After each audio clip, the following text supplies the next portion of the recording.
Welcome to Emotional Healing for Christian Women, the podcast where faith meets inner healing.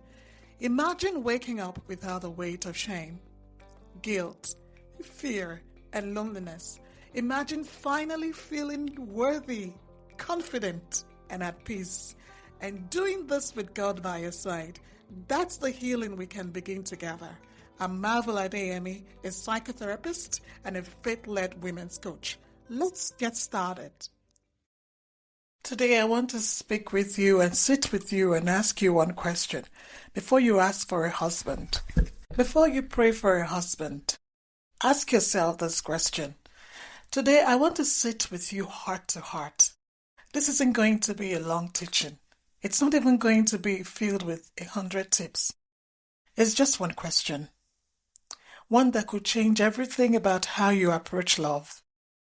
Before you pray for a husband, before you call that connection God-ordained, ask yourself, am I choosing love from my healing or from my wounds? Because the truth is, unhealed pain doesn't go away just because we want to be loved. It shows up in how we see ourselves, how we settle, and how we say yes. When you haven't healed, you won't just feel lonely. You'll feel unworthy, insecure, silent in rooms where you should speak. And that doesn't just affect your confidence at work or in friendships. It affects who you let close to your heart. Let me tell you a real story because it captures everything I'm about to say perfectly. And I'm saying this story with permission. Amanda was a beautiful, resourceful. She was a university graduate. But somewhere along the line, life chipped away at her, affected her self-esteem. She took a job far below her qualifications. Every day she would work beside people, her colleagues, who had the same degree. And they were leading teams. They were presenting ideas. Of course, they were getting promoted. She dressed plainly, she avoided attention, and she quietly assumed, maybe I'm just unlucky. Maybe this is all that I could get. And she couldn't say no. She avoided asking for help. She stayed quiet. She stayed small, even when she had ideas. Then the attention started. Not from the man she hoped would, approach her for dating, a professional Christian colleague. But that guy kept his boundaries and showed no mixed signals. But from other men, she got dating proposals. Married couples would ask her out. Another colleague who used drugs and alcohol started spending time with her. And she let him in. Not because she didn't know better, but because something in her still felt, this is the best I can get.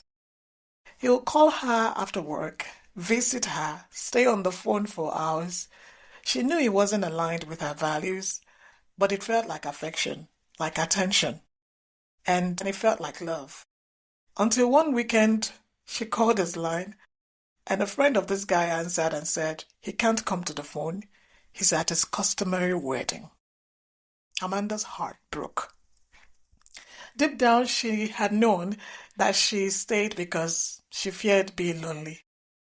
And that was louder than the fear of being used. Later, when she confronted him, he said something that shook her.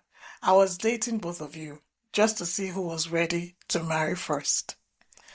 At that moment, Amanda's heart broke. It was also her turning point. She really asked herself for the first time, what is it about the way I show up that makes me emotionally attractive to unavailable, dishonorable men that they then feel comfortable with me? And the truth, it wasn't her fault. It was her responsibility to heal. But what most people didn't know about Amanda is that her parents divorced when she was just about 10 years old.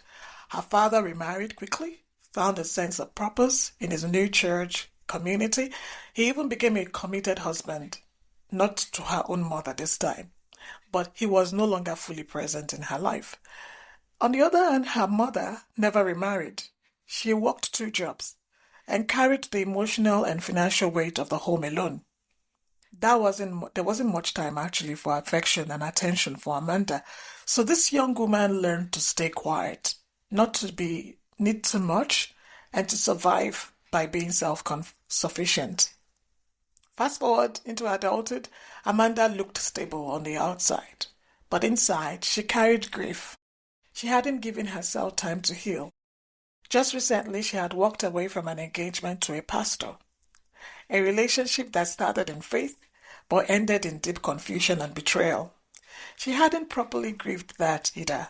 She had just moved on, like a lot of us would, or even tried to. Meanwhile, her own friends were getting married one by one. She cheered them on, but each wedding reminded her, and she told herself that she was fine. But underneath her success and kindness, Amanda was carrying layers of rejection, layers of abandonment, layers of emotional exhaustion she had never had a space to heal. If you haven't healed, you might settle for crumbs and call it attention. You might confuse flattery with commitment. You might ignore your boundaries just to feel wanted. And the worst of all, you might avoid the very kind of person who will treat you with consistency, honor, and love. Because healing doesn't just change your standards. It changes what you are drawn to. When you've healed, you won't chase mystery. You will choose stability.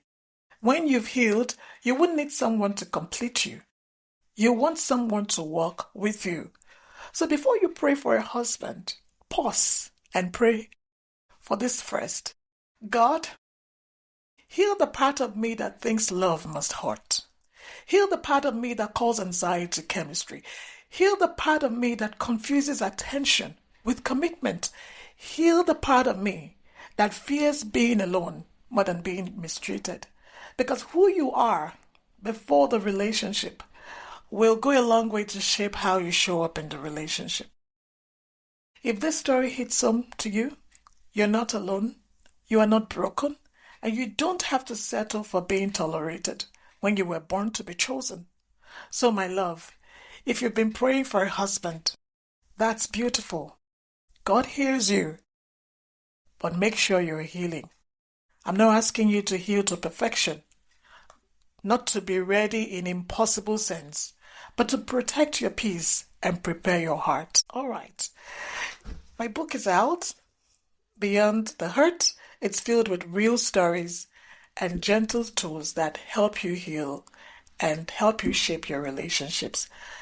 You can also book a one-on-one coaching session with me. I'll be honored to work alongside with you on this emotional journey. You deserve love that doesn't cost you your peace. But before you pray for a husband, pray for healing. And healing will change who and how you choose. Heal first, love better. Until next time, stay beautiful, stay confident.